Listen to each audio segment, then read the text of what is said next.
Bonjour à tous, aujourd'hui on se retrouve sur une vidéo qui porte sur le bonheur en couple, vaste sujet sur lequel on n'a pas fini de se questionner. Beaucoup trop de personnes viennent me voir en me disant je sais pas comment faire, je suis complètement perdue, je suis complètement larguée, j'ai absolument tout lu sur le sujet, j'ai vu toutes les vidéos et j'ai été voir toutes les conférences. Résultat, je ne sais pas comment faire pour être heureux en couple. Je vais donc vous donner les 5 trucs et astuces pour pouvoir trouver le bonheur et l'épanouissement à deux. La première chose, c'est qu'il faut accepter l'autre pour ce qu'il est. Au début, l'erreur qu'on fait, c'est qu'on est dans une fusion constante. Tout est beau, tout est formidable, l'autre correspond à 100% à mes critères et à mes demandes. C'est une erreur de jugement parce qu'on n'est pas dans la tête de l'autre. On ne peut pas savoir ce qu'il pense. Ça ne sert à rien de vouloir anticiper ce qu'il voudrait si on ne lui a pas posé nous-mêmes la question. Il faut prendre le temps, il faut accepter ce qu'on ne peut pas changer. Et ce qu'on ne peut pas changer, c'est quelqu'un qui est différent de nous. La seule chose que vous pouvez changer, c'est vous-même. Vous-même, dans votre couple et dans l'investissement que vous allez mettre pour que ça réussisse. Repositionnez-vous, posez-vous les bonnes questions. Et si vous voulez changer, ne changez pas l'autre, mais c'est vous qui devez évoluer et vous remettre en question. La deuxième chose, c'est aimer sans condition. Aimer sans condition, c'est extrêmement compliqué parce qu'on est dans une société qui nous impose tellement de codes. Il faut avoir telle tenue pour entrer dans tel magasin, il faut avoir tel comportement pour correspondre à telle ou telle personne et ne parlons même pas de la difficulté d'avoir un job de nos jours. Aimer sans condition, c'est prendre le temps. Prendre le temps de connaître l'autre et prendre le temps de l'apprécier pour ce qu'il est.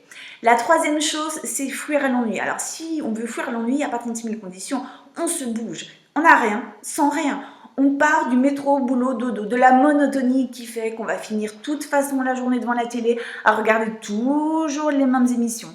On sort, on va boire un verre, on va se faire amuser, on va se faire un ciné, on va juste marcher pendant 1 heure ou je ne sais quoi. Mais surtout, on fait en sorte de faire des activités ensemble pour se mettre des nouvelles images, pour se mettre des nouveaux souvenirs et pour pouvoir du coup parler d'autre chose que de nous, de nos problèmes et de nos conflits.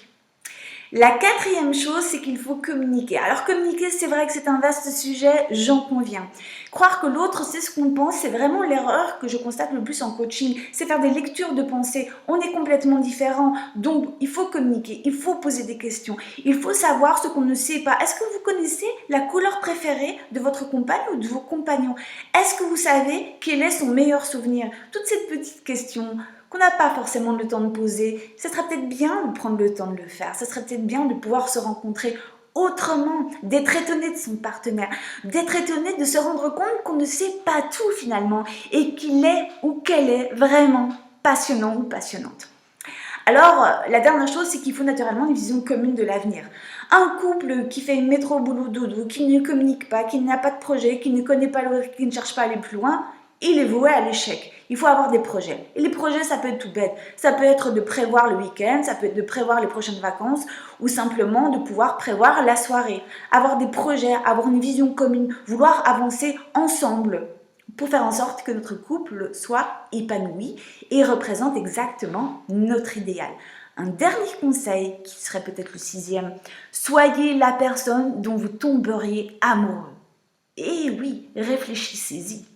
Soyez cette personne extraordinaire, soyez cette personne qui n'a pas fini de vous surprendre, soyez votre plus belle création. Et croyez-moi que le bonheur en couple, il va pas tarder.